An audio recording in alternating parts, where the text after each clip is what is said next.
Hello friends, welcome to the channel Electrical and Automation. Friends, we are going to make this video in English. If you want to make this video in Hindi, I can also translate this video in Hindi. This video is basically for the outsiders of the India. They are demanding that we have to make video in English. So that's why I'm making video in English.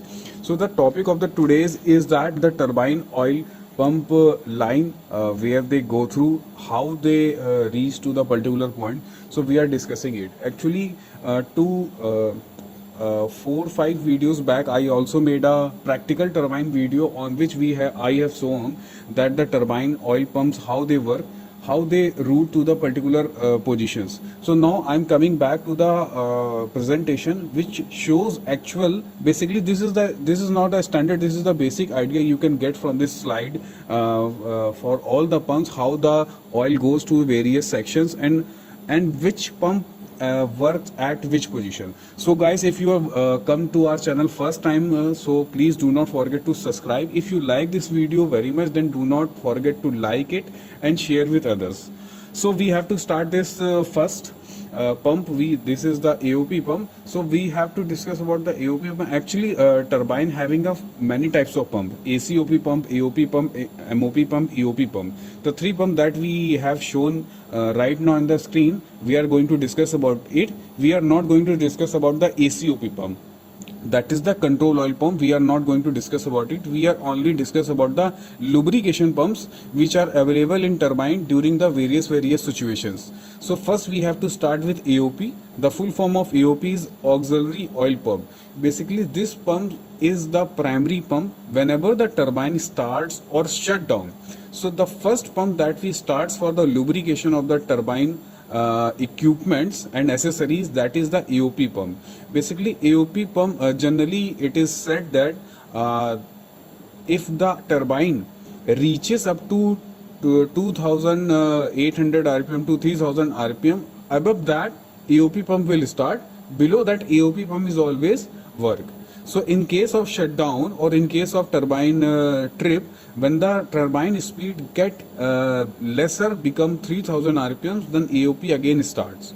So the AOP always work up to the positions of 3000 rpm. Above that, MOP will start. We will discuss in the next slide. So when the AOP pump will working, these pump basically pass through the cooler first, that is showing in the picture right now.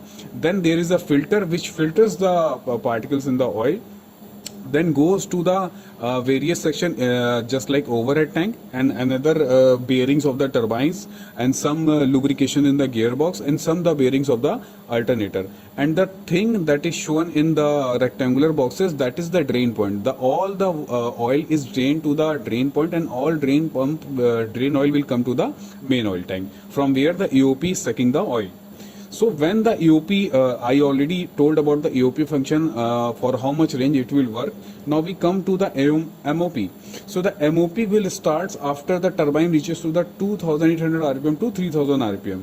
So when the turbine reaches to this particular rpm, the MOP will start and slowly the AOP will stop.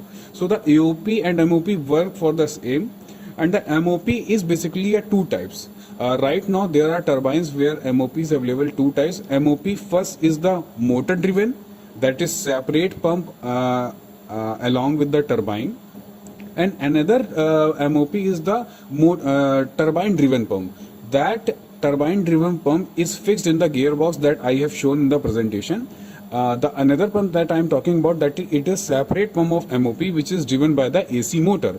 But this MOP which is fed on the gearbox, it does not require any motor. It work on the RPM of the gearbox. So what the work of MOP is the same as AOP. It also work for all the accessories and the equipments of the turbine for the lubrication. So in this case, when suppose the turbine will stop or anything will occur when MOP or AOP will not work for us, so there is another pump for safety, that is emergency oil pump we have to place in the turbine.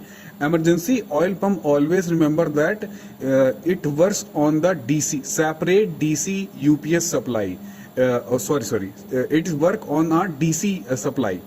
Basically EOP pump is the DC supply, and DC supply we always have a separate connection. We do not have any connection with the AC. So in case of power failure of the plant, we have a separate supply of the EOP, so that we can save the turbine for any kind of fault due to the heating effect of the turbine. When the turbine runs for the longer time, when the turbine stops or we have to shut down, we have to keep running the lubrication pump, otherwise the bearing got damaged very easily. So EOP pump is the emergency oil pump whenever the supply will not available with us. So we have to use the EOP pump. The function of the EOP pump is directly suck the oil from the male oil tank and goes through the all the bearings and the lubrication sections of the turbine. And last but not the least, when all the three options is not available, but we have a time span of 10 minutes or 15 minutes, so for this we have used the overhead tank. So whenever the three oil pumps are running, they are lubricating the system of our turbine system, as well as it also giving the oil to the overhead tank. In situation where all the pumps are off, so the remaining oil in the overhead tank will come back in the same path where it is go to the overhead tank, come back to the same path to the turbine sections, so that we have a time span of 15 to 20 minutes. It depends on the capacity of the overhead tank. During that time span, we can start any of the pump to save our turbine. So this is the purpose of the overhead tank. It is basically it is a mandatory kind of thing, but sometimes it's some people take it as an optional. Some places it is not available, but it is necessary to have overhead tank. We don't know when this situation occurs, when we have to need the overhead oil tank. So for today, this is our explanation of all the oil pumps. If you have any kind of doubt or any suggestions, please comment with us. If you want to make a video, want us to make a video on a particular topic, then please comment the topic. We will surely make the video on that topic. Thank you.